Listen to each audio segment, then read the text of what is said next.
Hi, Cancer Rising Sign. Welcome back to my channel. Today, let's have a look at the very first week of June. So, this is your weekly forecast from 1st of June until 7th of June. If you're a Cancer Rising, this week is deeply psychological for you, very transformative, and ultimately an empowering journey that you might be stepping on. You are moving from a state of social or financial friction, potentially involving some of your joint ventures, through a bold upgrade to your subconscious patterns, and potentially landing at a crossroad where your personal voice and identity must take center stage over old, anxious mindset. The story of the week is about clearing out behind the scenes clutter, reclaiming your personal power and sovereignty, and aligning your daily thoughts with your higher wisdom. So let's map it out day by day so you can ride the wave flawlessly. First up is June 1st.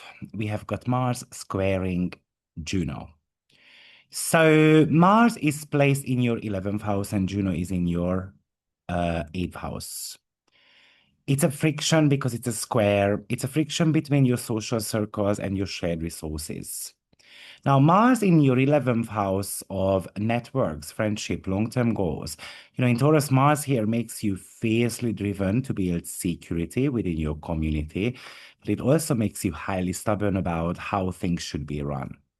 So on Monday, Mars throws that sharp square to Juno in the 8th house. Juno represents our commitments and contracts.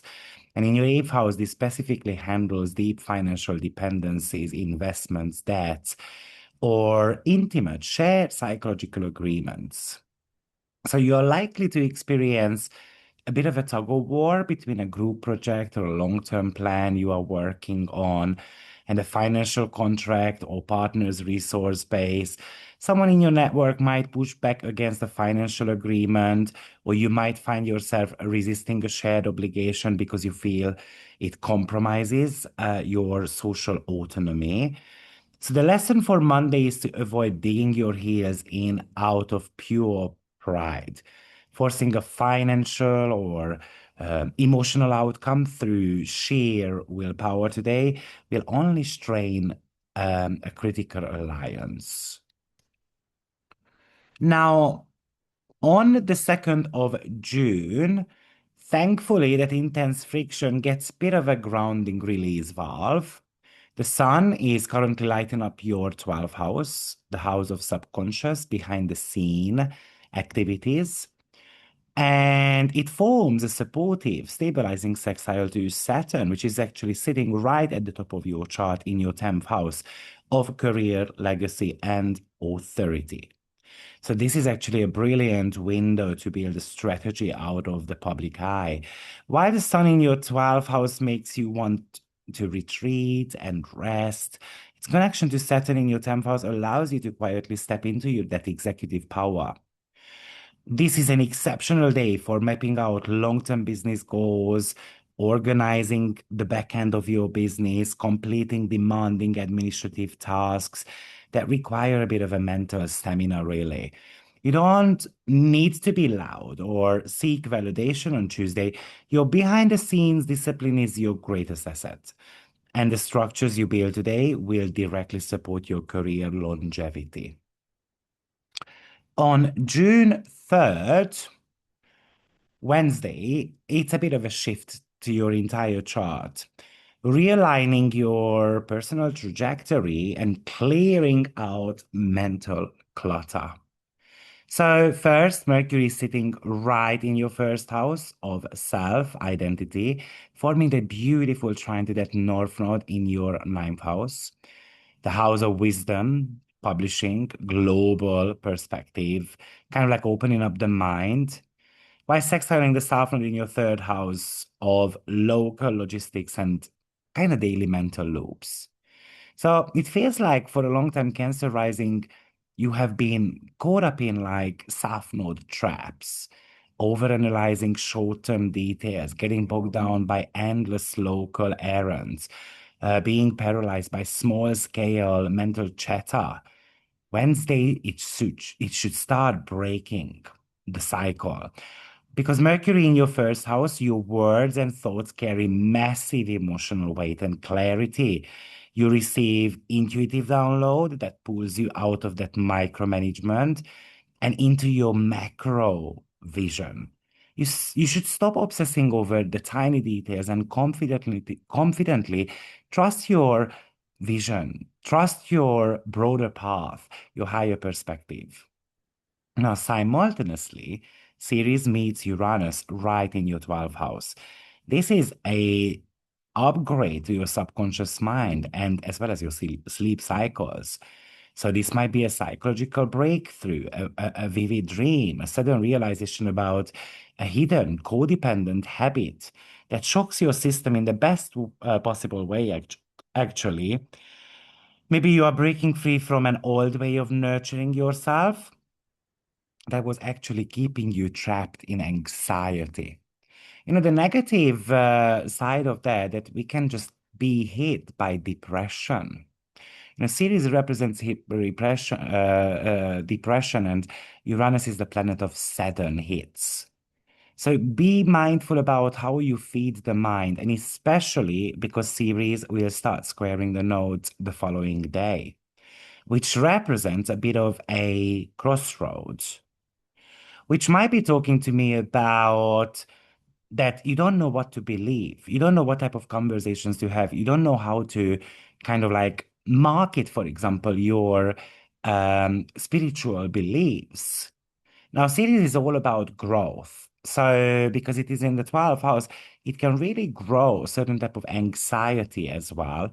But trust me on that, if you try to kind of over intellectualize something, you might be switching on certain type of hidden fears or using logical arguments to bypass an emotional truth because the 12th house is a water house. It carries that emotional resonance in it. The universe is blocking that escape route. If you fall back into that anxious overthinking, you will trigger mental fatigue. Trust your higher vision, even if you hit certain type of walls, even if you can't logically explain it yet. Now, also on the very same day, Bacchus enters your second house of Leo. And Bacchus is about celebration, luxury, and the desire to indulge your physical senses and pamper yourself. So you need to be careful because this can be making you spend a bit of money in the next 4 weeks. But on top of that, this could also, you can have cravings, like cravings for better food and cravings for cakes and all those type of stuff. And on the very same day, still, well, actually, it's actually a little bit later. Sorry about that. Juno is about to be stationing retrograde, which is happening in your eighth house, in the sign of Aquarius. For the next few months, your shared finances, investment, taxes, deep psychological agreements with people are going under a bit of an audit. You are being asked, is this joint financial or emotional agreement genuinely fair? Or am I sacrificing my freedom to maintain that contract? We need to slow down negotiations a little bit. This is a bit more for observations, not necessarily signatures. Not necessarily in the entire 3 4 month period while Juno is retrograde. But you might want to be waiting a little bit until it leaves at 11 degree and it goes back to 10 degree. Now, we are on the 5th and the 6th of June, where Persephone on the 5th enters Taurus, and then Lilith, asteroid Lilith, will enter the sign of Gemini. So we are right at the weekend. Remember that the tension connected to your networking on a Monday because Persephone is going to be joining Mars. Well, this is the time to master it. Persephone's entry here represents a profound reclamation of your social boundaries. It's not about bargaining with your energy or staying in communities that drain you.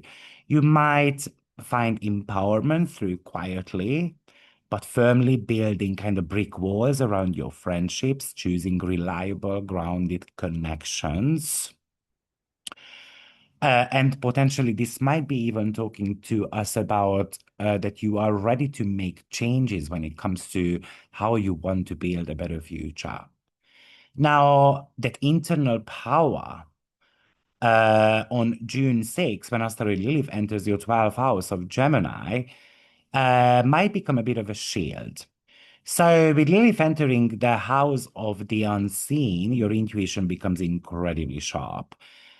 Your psychic abilities could be kind of blooming.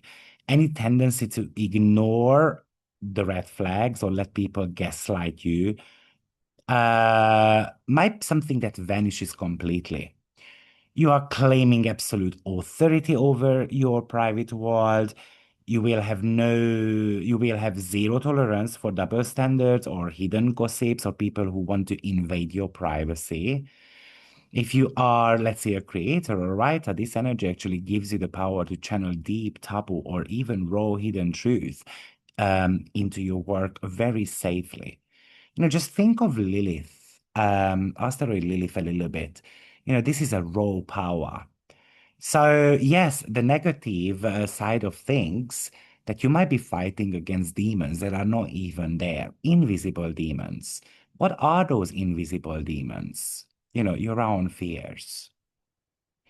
And on June 7th, on the final day of the week, Mercury square Vesta. And this is a bit of a necessary boundary line here. I mean, Mercury is in your first house of self and personal expression, while Vesta is in your 10th house. It looks like that we're going to have to draw a line in your career. It's a conflict between your personal emotional needs, because Mercury is thinking what I need, and the devotion to your career and your professional calling. So, that Vesta in the 10th house has you intensely dedicated to a project, your brand, your professional mission. But Mercury in the first house is kind of pulling your attention toward your own body, your feelings, your immediate personal life. It's kind of like, I don't want to be working today. Vesta says, "Ooh, we have to be committed." So trying to pour your energy into both at the same time kind of will leave you feeling completely depleted. So the key here is compartmentalization. Set a firm boundary around your time. Give yourself explicit permission to focus entirely on your professional mission for a set block of time, and then intentionally switch off that brain to tend to your personal comfort and emotional well-being. But you can't overstretch yourself. And the danger of overstretching yourself is high, because you see that we do have got Jupiter and Venus also in the sign of Cancer. And often that is a combination of overstretching. Now, I think this week is about clearing out your subconscious clutter, auditing your deep commitments, your deep fears, learning that your personal voice and your wisdom are your absolute guides. So this week is an invitation to trust your instincts, protect your resources. And yes, that's your weekly energy pattern. So thank you very much for watching. I hope it helps. Do share your experiences in the comments below. I would love to read them. And commenting really helps me if with reaching a bigger audience. And don't forget to hit the like and the subscribe button. I will see you in my next forecast. Take care. Bye-bye.